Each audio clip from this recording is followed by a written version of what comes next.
Hey everybody, Scoutcrafter here again, Mishmash Monday. Hope you had a great weekend. We had a nice weekend here. You know, we're getting these spurts of warm weather, which is really making everything pop. In fact, I had to cut my lawn for the first time today, you know, after the winter. This is the first cut. Came out very nice. You know, everything's springtime. It's just a lovely time here. And we got a couple things to talk about today. First of all, for some of you new subscribers, I told the story about when I was younger. We didn't have a lot of money in my household, and one of the things my father would do to, I guess, to keep me occupied is he would find things on the side of the road, appliances, fans, or anything, bring them home and have me take them apart. He thought it would be good to learn how to use tools and whatnot, so he gave me a small set of tools. I would sit on the kitchen floor with some newspapers spread out, and he would tell me to take apart whatever he brought home, and I had a ball. I would take apart radios and all kinds of things, and then I would show him when I thought he'd go, oh, no, you could still take this apart, and, you know, and keep going down until I couldn't get anything else apart.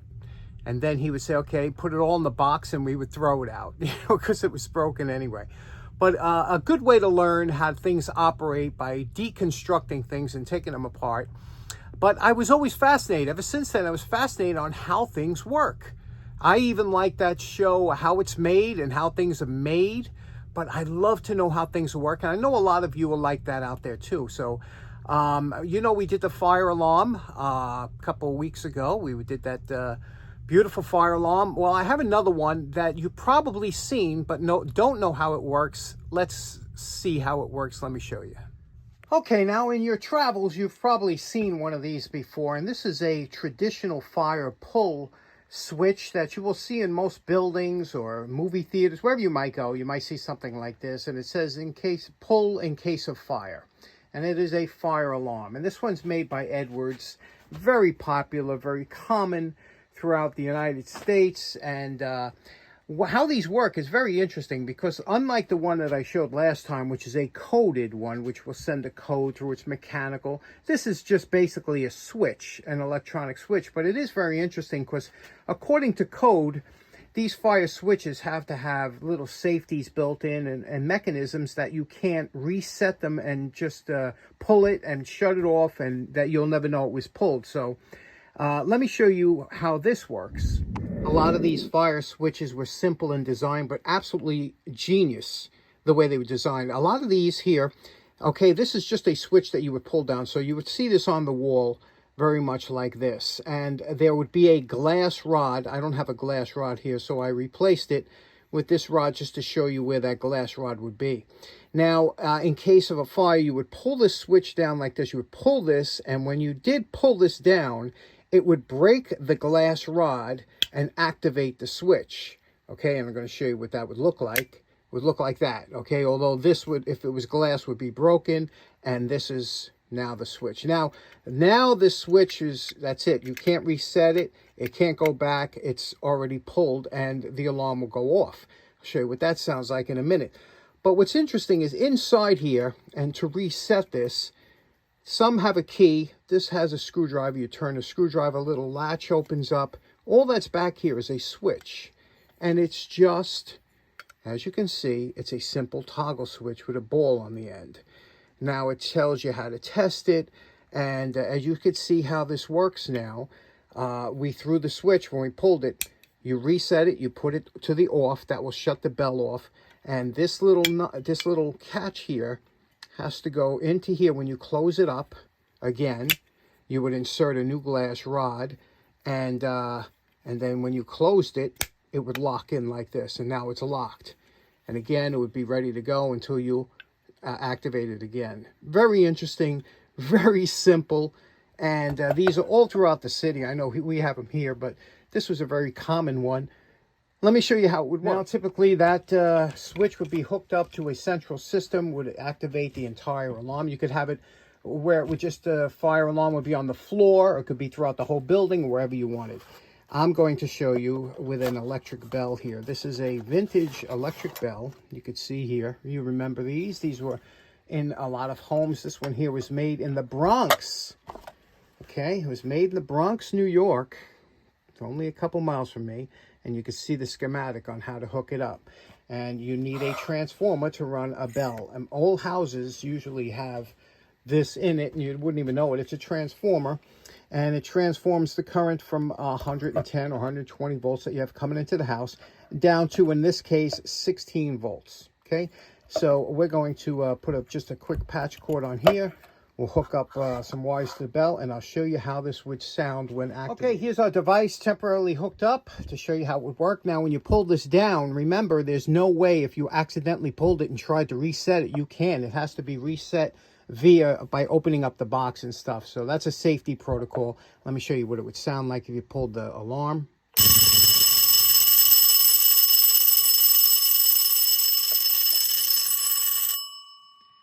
So there we go. That would ring off to either central station or throughout the building or whatever. And you can indicate which one was pulled, because this glass would be broken and that lever would be open. Very interesting, right?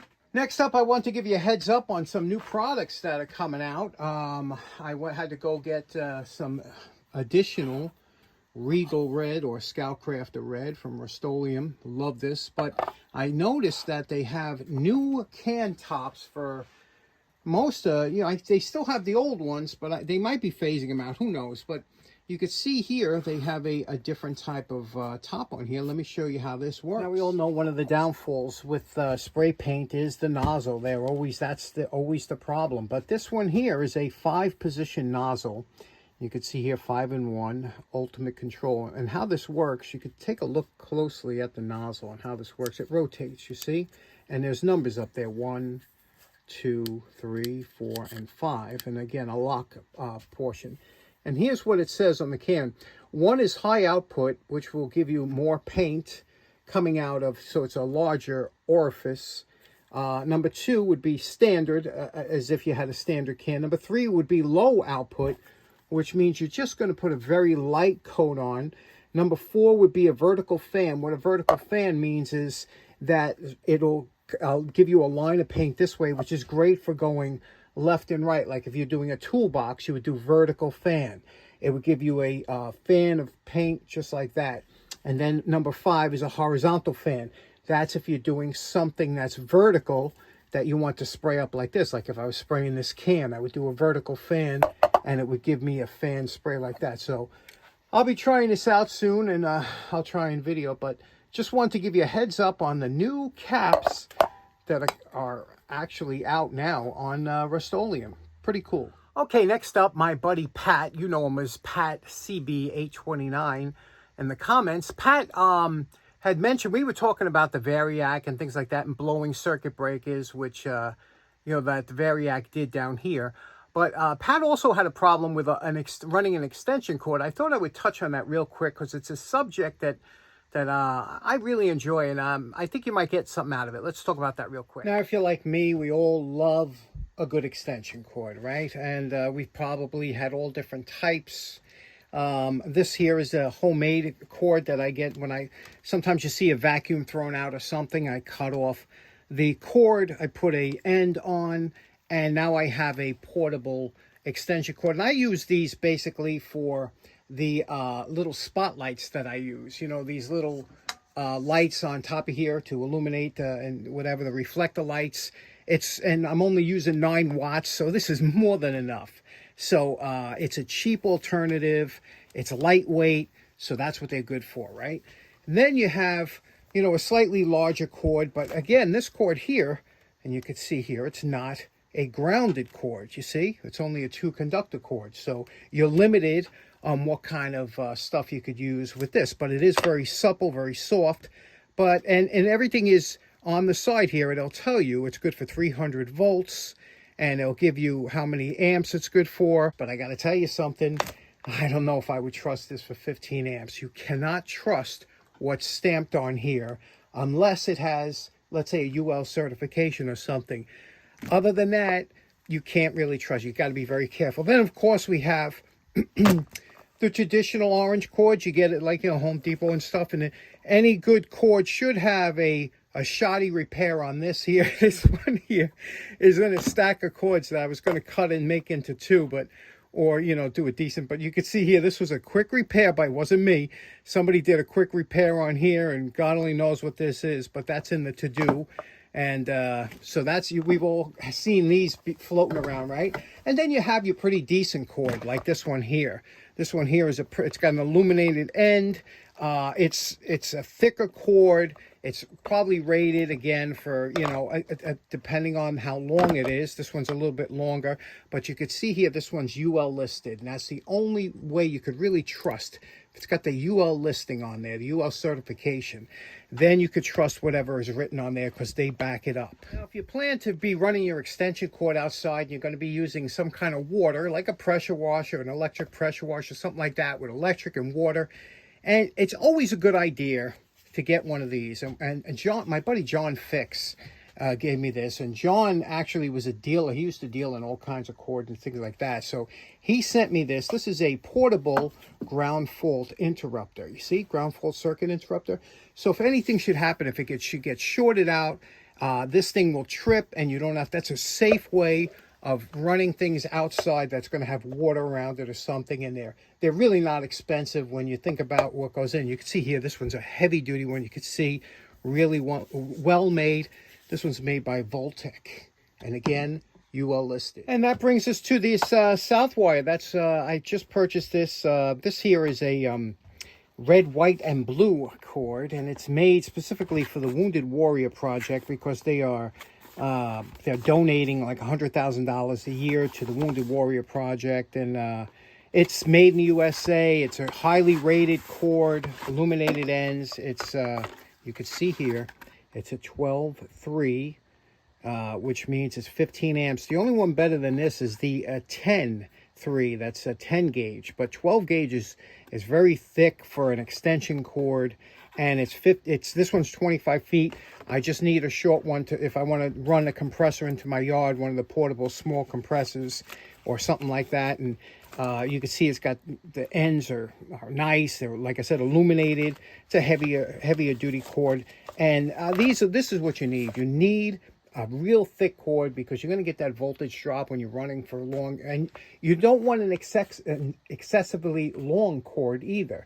If you're only 30 feet away and you've got a 100-foot cord, that's just added resistance, and you don't need that either. Always have, what kind of maniac only has one extension cord? This is what the illuminated end looks like, and I have to tell you something. The illuminated ends are nice. Not just at night, but also when a lot of times when you're plugging in, you always know that you're getting power here. You know, sometimes if you plug in something don't work, you don't know where the actual break is. This always lets you know at least I got power to here. So, you know, that's I like the illuminated ends. Last up, if you're so inclined, you can always make your own extension cord. I made this years ago. This one here, I got these cords at work. They were tossed out, believe it or not, because the ends were messed up. And you can see here, this one here is good for 600 volts. And it's a 12-3, but it's a super heavy coating resistance on here. I put a heavy duty end on here, and I put a nice junction box that's got 4 outlets. I mean, this is just the cat's pajamas right here. Next up, good friend of the show by the name of Larry Dye. Larry said that, you know, I think that some of your subscribers would like seeing some of the old magazines that, you know, we have. I have a full library of these type, Popular Mechanics, Popular Science, all this, but I have these I just happen to have next to my chair, and it was funny because when Larry said that, I said, you know, it's funny, I was just looking through one of these the other day. Again, this is next to my chair where I watch TV, but usually you'll see ones from 50s, you know, the Popular Mechanics from the 50s and whatnot, but you don't see too many of the ones from the 40s. This one's from 1943. That was right during World War II, and you could see here that it was a little bit different than the 50s. You know, it had a little bit different feel to the magazine because of, again, it was during wartime, you know, so a little interesting,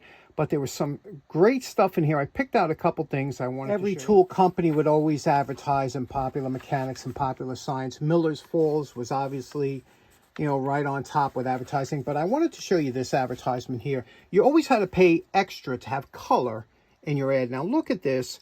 This elastic stop nuts, this is 1943, came out with a full page ad This was May. You can see that of 1943.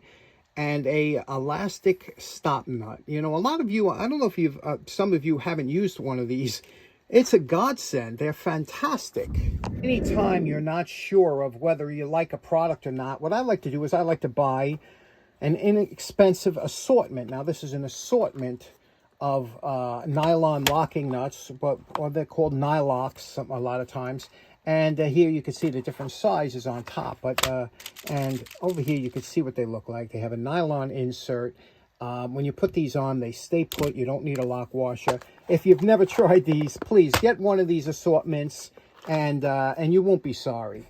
I only wish they did have the Scout Crafter red like that one does. Now, there are dozens and dozens of interesting tips. Look at this.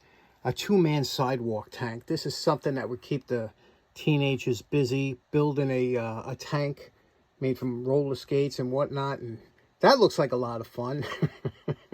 I could see myself building something like that. But here, I wanted to show you this before we close up on this. Look at that bench vise used as a gluing clamp on heavy work. Look at that. Who would have thought? You put a couple dogs in your bench, and you can use it to glue up, you know, a permanent, that's a nice little tip there. Okay, so in closing, we ran a little long today, but I hope you enjoyed it. Hope you have a great day. We'll see you again on Wednesday. Take care now. Bye-bye.